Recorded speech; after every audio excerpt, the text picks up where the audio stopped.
UKLO 1 year masters. No IELTS required up to 5 years visa. High visa success rate. ఓం నమః శివాయ. ఓం నమో నారాయణాయ.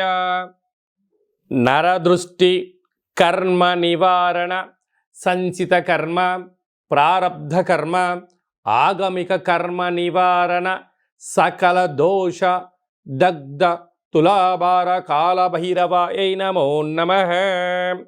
ప్రథమం శైలపుత్రి, ద్వితీయం బ్రహ్మచారిణి, తృతీయం చంద్రఘంటిక, కూష్మాండేతి చతుర్థం, పంచమం స్కందమాతేషు, షష్టమం కాత్యాయని చ, సప్తమం కాళరాత్రి, అష్టమం మహాగౌరీ, నవమం సిద్ధిరాత్రి. శ్రీ రాజరాజేశ్వరీ దేవ్యై నమోస్తుతే. హరి ఓం. మా ఛానల్కి స్వాగతం. చూస్తున్న వీక్షకులకు, ప్రేక్షకులకు, ప్రియ కాళభైరవ భగవద్బంధులకి స్వాగతం పలుకుతూ, మమ్మల్ని ఎంతగానో ఆదరిస్తూ ఉండబడినటువంటి ప్రియ సోదర సోదరీమణులకు స్వాగతం పలుకుతూ, అందరికీ ముందస్తుగా విజయదశమి పండగ శుభాకాంక్షలు. అమ్మవారి యొక్క ఆశీస్సులు ఉంటే మనకు అన్నీ ఉన్నట్లే కనుక అమ్మను స్మరిద్దాం, అమ్మను ధ్యానిద్దాం. ప్రకృతితో మమేకమైనటువంటి అమ్మవారిని శాకాంబరి స్వరూపంలో పూజ చేసుకుందాం.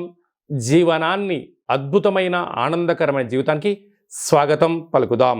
ద్వాదశ రాశుల్లో గ్రహ గమనాల్ని ఓసారి వీక్షింపచేద్దాం. వృషభ రాశిలో దేవగురు బృహస్పతి సంచార స్థితి, విశేషంగా మిథున రాశిలో కుజ భగవానుడు సంచార స్థితి, కన్యరాశిలో రవి బుధ కేతు సంచార స్థితి.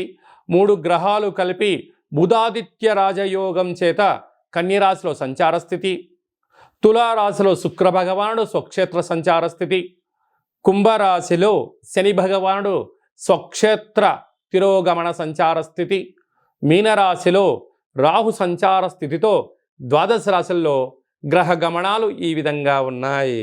మీనరాశి వారు మహాలయాల అమావాస్య సందర్భంగా ఎలాంటి విధి విధానాలు పాటించడం వలన, ఒకవైపు ఏలనాటి శని ప్రారబ్ధ సంచార స్థితిలో ఉండడం, రాశిలోని రాహు సంచార స్థితి, అర్ధాష్టమ కుజదోష ప్రభావం ఉన్నప్పుడు ఎలాంటి విధులను పాటించాలో ఈ వీడియోలో సవివరంగా సంపూర్ణంగా తెలుసుకుందాం.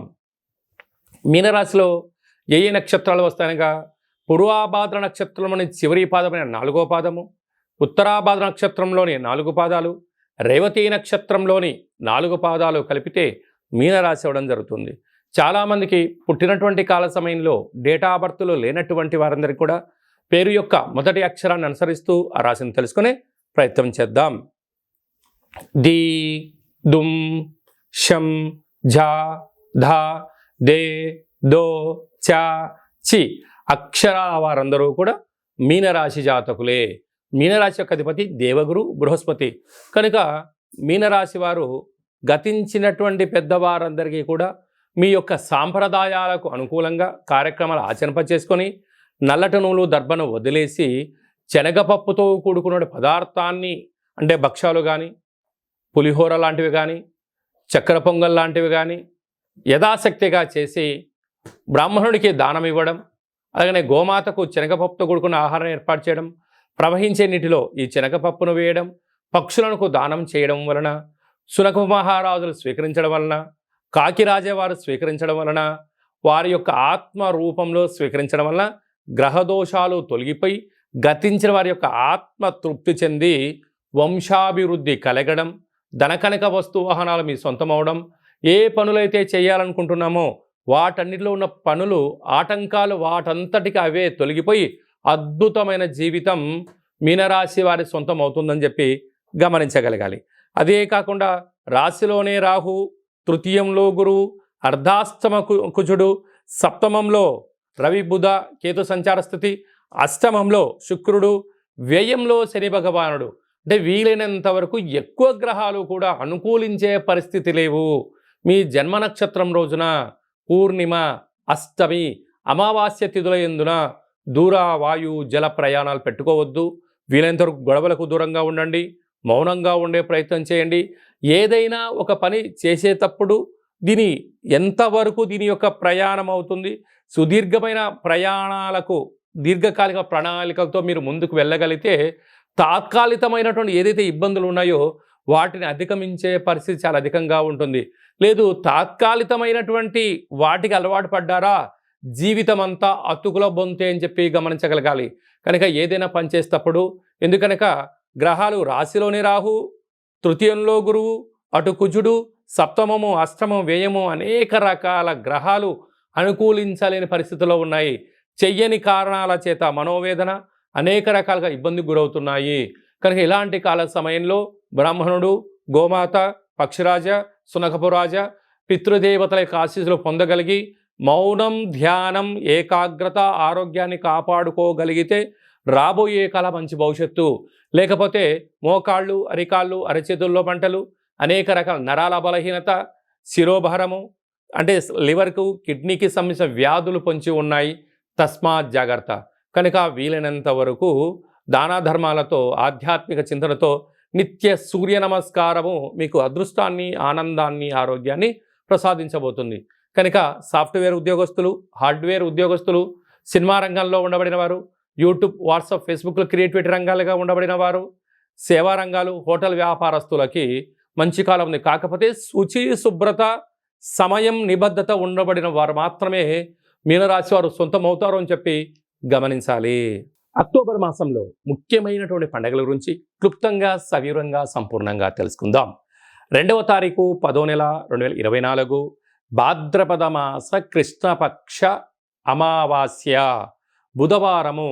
సాక్షాత్తుగా హరిహరసుతుడైనటువంటి అయ్యప్ప స్వామి వారి యొక్క జన్మ నక్షత్రము, విఘ్నేశ్వర స్వామి యొక్క జన్మ నక్షత్రము కారణం చేత అదే కాకుండా మహాలయాల అమావాస్య అంటారు. అంటే మనకు బహుళపక్షము ప్రారంభం అయినప్పటి నుండి అమావాస్య వరకు గతంలో గతించినటువంటి మన పెద్దలు వారు ఏ తిథి రోజైతే పరమపదింపజేశారో, లేకుంటే ఏ రోజైతే పరమపదింపజేశారో మనము ఆ రోజును గుర్తుపెట్టుకొని వారికి స్వయంపాక కార్యక్రమాలను, మన సనాతన సాంప్రదాయము, మన ఆచార వ్యవహారాలు, ప్రాంతాలను బట్టి వాళ్ళను పెద్దవాళ్ళను తృప్తిపరచడం కోసం ఏమే కార్యక్రమాలు చేస్తామో చేయాలి. అలా పరిసర ప్రభావం చేత కుదరలేనటువంటి వారందరికీ ఈ యొక్క అమావాస్య తిథి యందున తప్పకుండా ఆ గతించిన వారిని స్మరించుకొని వారి ఆత్మ తృప్తి కోసమే ఏదైతే కార్యక్రమాలు చేస్తామో మనకు వారి యొక్క ఆశీస్సులు ఉంటాయి.